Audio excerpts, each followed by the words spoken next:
Nosotros acá hemos tenido, entre otras dificultades, ciertas arremetidas contra la libertad de prensa que se expresan de varias maneras. Uno, el insulto y los ataques desde altas autoridades del Estado, comenzando por la Presidenta de la República, quien habló de un golpe de Estado blanco perpetrado por el Ministerio Público en alianza con los sectores de la prensa. Eso es una declaración.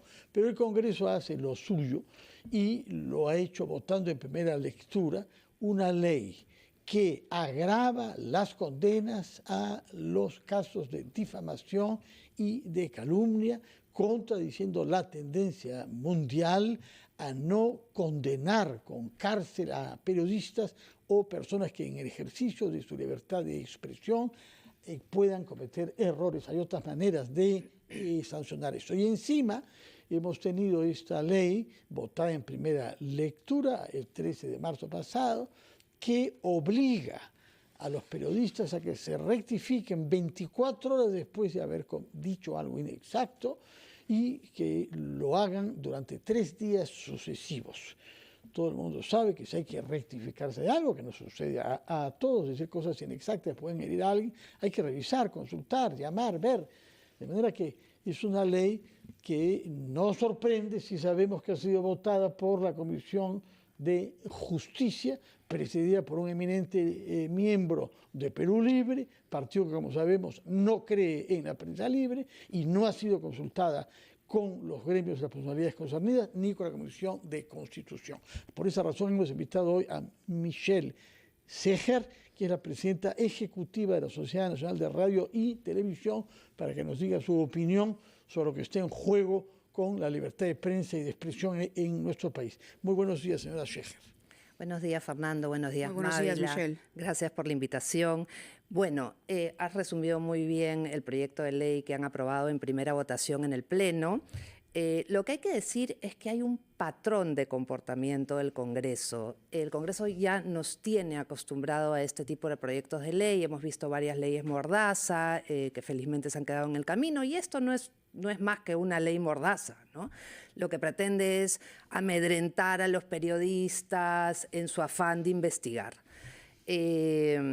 Dicho esto, creo que es importante decirle a los señores congresistas, ministros y servidores públicos en general que la función viene con rendición de cuentas. No solamente viene con choferes, asistentes, asesores, sino también viene con un escrutinio del poder. Y para eso está la prensa libre. Así que lo que pasa es que la mayoría de estos congresistas no tienen un talante democrático, y hay que decirlo, ¿no? Y la mayoría, como ha señalado, vienen del Partido Perú Libre, que es un partido golpista. Así que el congresista Segundo Montalvo, que es uno de los que ha presentado este proyecto de ley, ya había presentado la ley Mordaza en el 2022 o 2023, y nos tienen acostumbrados a este tipo de proyectos de ley que además van contra absolutamente todo el tema internacional de desarrollo de los derechos de la prensa y la cobertura del tema de libertad de expresión e información, ¿no? Ahora, la votación en el Pleno, a propósito de lo aprobado este jueves 13 de marzo pasado, cuenta con 22 abstenciones.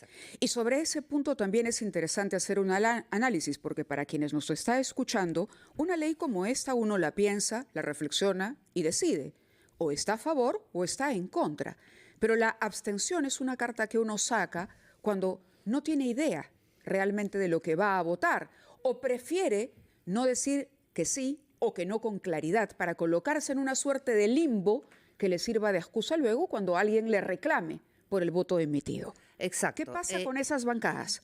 Yo entré ayer en la noche al debate del Congreso, o sea, a los archivos que tienen en la web, y hay 23 abstenciones, 23. No 22. Toda la bancada de Fuerza Popular votó en abstención. La verdad que no quiero pensar que no leyeron el proyecto de ley o que el proyecto de ley entra, digamos, subrepticiamente en la mitad del debate, ¿no? Podemos, Perú Libre y Acción Popular, las 3 bancadas votaron a favor, ¿no? De los que estaban presentes. Podemos, Perú Libre y Acción Popular. Exactamente. ¿Las abstenciones solo estuvieron del lado de Fuerza Popular? No, han habido otras mitades bancadas, APP ha votado mitad, etcétera. Ahorita no tengo los números exactos, pero básicamente Fuerza Popular votó en conjunto en abstención. Claro, y llama la atención, estamos hablando de un partido que ha llegado a la segunda vuelta en las últimas elecciones, Exacto. pero que carga además con un pasivo, que es lo que ocurrió durante el gobierno de Alberto Fujimori y la compra de los medios. No se entiende cómo un partido que arrastra, digamos, una mochila tan pesada, hoy se abstenga de no defender y ponerse justamente al otro lado de lo que han venido predicando, de ese nuevo, entre comillas, fujimorismo, que no es el de la última etapa de Alberto y Vladimiro Montesinos. Entonces, ¿cómo entender de cara al proceso electoral que viene o cómo creer que va a ser la postura en cuanto a libertades y defensa del ejercicio democrático por parte de Fuerza Popular, que es un partido que logra casi siempre alcanzar, si no, ahí está la prueba en las últimas votaciones, llegar a la segunda vuelta? Exactamente. Permítame, Michelle, por favor, pedirle que nos acompañe un instante. Vamos a la pauta para escuchar a los anunciantes, auspiciadores de RPP, y regresamos con la respuesta a la pregunta de Mávila Huarte.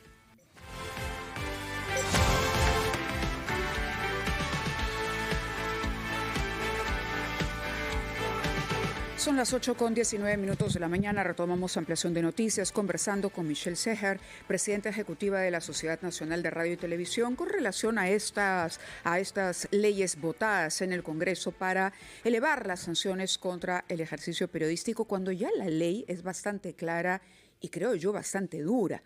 Pero, en fin, comentábamos, por ejemplo, lo que ocurre con 23 congresistas que votaron en abstención, ¿no? Es decir, la pregunta que cabe aquí es, ¿qué piensan sobre el proyecto? ¿Están a favor? ¿Están en contra? Porque un voto en abstención no nos dice nada sobre eso, sobre la postura clara que debería tener. Y Fernando anotaba durante la pausa, además, el número importante de congresistas que no votó siquiera. Exacto, que quizás no estaba en el Pleno en ese momento. Pero que puede votar. Exacto, que puede votar. Por Zoom, ¿no? Hay cosas importantes que el Congreso está dejando de legislar para enfocarse en temas como cómo amedrentamos a la prensa, ¿no? Acá hay un tema de retaliación clarísimo, ¿no? A mí me investigan, yo le corto el sueldo a mis trabajadores, me convierto en un mochasueldos o una mochasueldos, y yo te saco el proyecto de ley, ¿no? Esto es clarísimo que todos los congresistas que han presentado proyectos de ley de esta naturaleza son congresistas investigados, ¿no? Hay un proyecto de ley que está en este momento en comisión de la congresista Katy Ugarte, de la congresista Agüero, que dice además, es un proyecto de ley que tiene que ver con medios de comunicación, que es, les digo que lean la exposición de motivos porque es realmente, ya parece un chiste, y dice, el mencionado proyecto obliga a los medios de comunicación a reportar al Poder Ejecutivo 1, su estructura de propiedad, 2, sus fuentes de financiamiento, 3, las actividades que desarrollan, incluyendo su programación, contenidos, cifras y mediciones. Eso dice un proyecto de ley que está en este momento en la comisión. Entonces, estamos acercándonos a qué tipo de país en América Latina. Bueno, en América Latina tenemos muchos ejemplos, ¿no? Nicaragua, Venezuela, Cuba. Entonces, ¿a estos países queremos parecernos o queremos estar del lado de los países democráticos? ¿Qué es lo que está pasando? De hecho, estuvo acá la semana pasada o antepasada una visita de la CIP, y se fueron la Sociedad Interamericana de Prensa, y se fueron sumamente preocupados. Hay un tema de estigmatización constante hacia la prensa. Yo entiendo que no nos guste que nos estén mirando y sacando las cosas a la luz, pero es parte de la función pública, es lo que tienen que entender.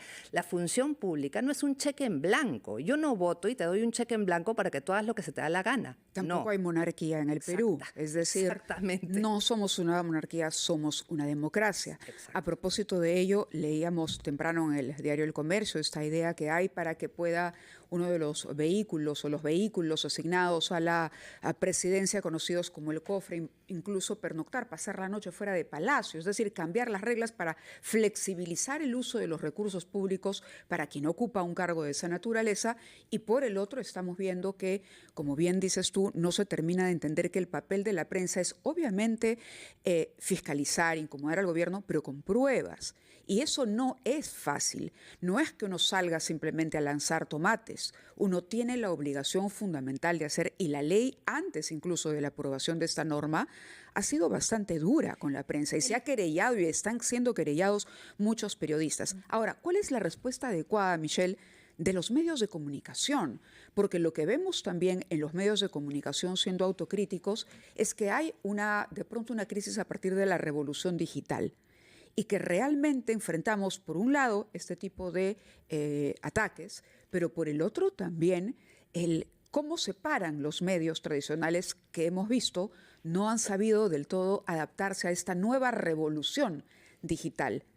Bueno, nosotros, los medios de comunicación, digamos mal llamados tradicionales, estamos sometidos a una serie de regulaciones que tiene el país, ¿no? Nosotros no solamente pagamos canon, impuestos, etcétera, sino que tenemos principios éticos, tenemos un pacto de autorregulación dentro de la Sociedad Nacional de Radio y Televisión, tenemos un comité de ética, tenemos un sistema de autorregulación, además estamos regulados por el Ministerio de Transportes y Comunicaciones, o sea, regulaciones hay. Además, hay un marco legal que los periodistas no están exentos.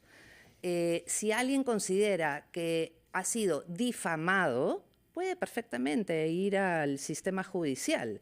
Entonces, no existía ningún problema con el marco legal que tenemos en este momento. ¿Por qué incrementar las penas?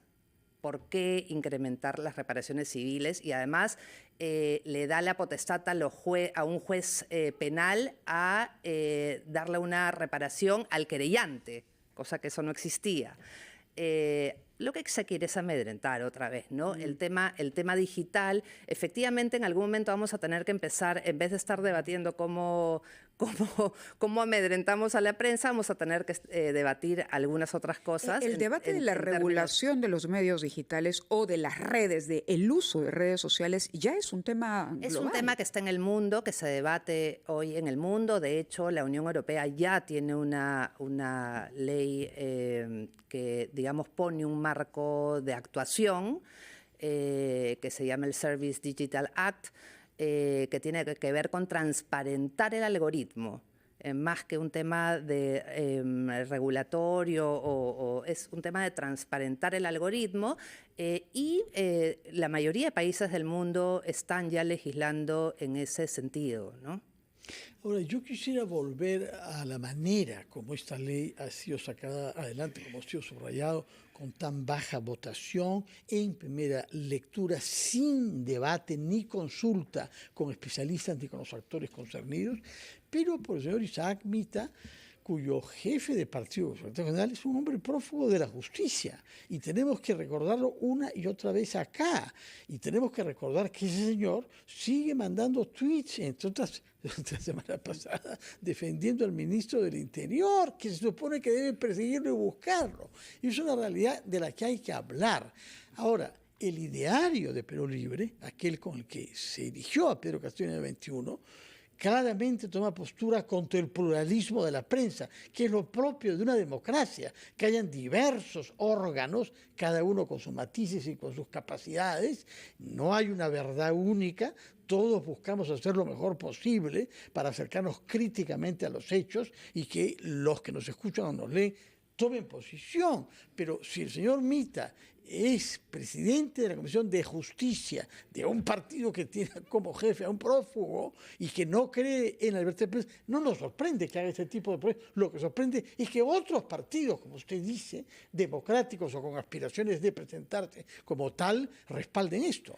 Efectivamente, y Fernando, creo que cabe hacer una reflexión y ya que estamos entrando a un año preelectoral, por favor, que los ciudadanos veamos bien qué manifiestan los partidos políticos. es totalmente cierto lo que dice. Son partidos que no tienen un talante democrático. Así de sencillo, no son democráticos. Ellos quisieran estar en una dictadura y que nadie los fastidie y que nadie los vea y hacer lo que se les da la gana. No es así. El Perú es un país democrático y eso tienen que entenderlo. Entonces, sí hacer un llamado a la ciudadanía para que, por favor, vamos a tener una serie de candidatos. Ahora, ya haciendo un poco de defensor del diablo, como se dice en el ejercicio del intercambio de ideas, dirán, bueno, pero el Congreso lo eligió. El Perú eligió, los ciudadanos fuimos a las ánforas, escogimos a estos congresistas, que es el argumento que viene. Y los congresistas son independientes de elegir la opción y de votar. Usted, elector, le ha dado el poder a esos señores. De acuerdo. ¿Cómo hacerle entender a quien ha sido elegido lo que decías en un inicio? Que no se trata de un cheque en blanco. La columna del señor Adriancén en el diario El Peruano apunta a eso. Si vapulean a la presidenta, ella representa al país. Casi coloca a la presidenta como un símbolo más de la nación. Pero ojo, la presidenta es la primera servidora pública. Es decir, hay una mirada distinta que parece no está en el abanico de análisis del gobierno. Y estamos usando la palabra servidor o servidora pública, no funcionario público, servidor público. Entonces tienen que rendir cuentas, son servidores públicos, no es un cheque en blanco otra vez, es una función, es un servicio a la nación. Es un servicio a la nación. La gente vota, los ciudadanos votamos y le damos esta autoridad a los servidores públicos, a los ministros, a los congresistas, para que nos gobiernen. Pero no es un cheque en blanco, tienen que rendir cuentas y para eso está la prensa libre, justamente. Muy bien, muchas gracias Michelle Seger por estar acá, presidenta ejecutiva de la Sociedad Nacional de Radio y Televisión. Ojalá que las autoridades del Congreso, antes de lanzarse a una segunda votación de esta ley, tomen en cuenta lo que es una necesidad de nuestra democracia y lo que es la tendencia general de los países democráticos, para no alinearlos, como usted ha dicho, con aquellos que lo que han conocido es retrocesos en las libertades, particularmente de prensa. Muchas gracias, Michelle. Gracias, Fernando. Gracias, Mávila. Buenos días y sobre todo mucha paciencia frente a algunos procedimientos en curso. Buenos días. Vamos a la pausa, Mávila. Así es, son las 8:30, momento de los titulares de la media hora y regresamos en Ampliación de Noticias.